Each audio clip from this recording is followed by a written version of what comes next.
viewers, tuturuan ko kayo magtanggal ng anal sac sa puwet ng aso. Ito pala yun, no? Papakita ko sa inyo.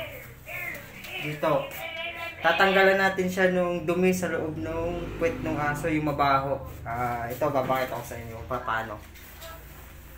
Bigyan natin ng ano para makita nila. Focus mo dito. Pinipisi lang pala tong ano, ito sa may puwet. Pag may naramdaman kayong parang bukol, ayan na yun.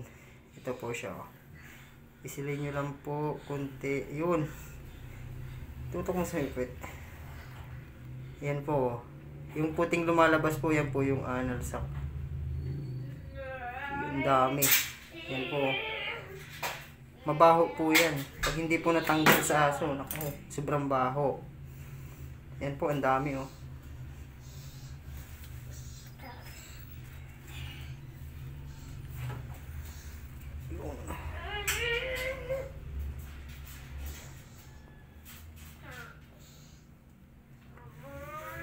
Baho.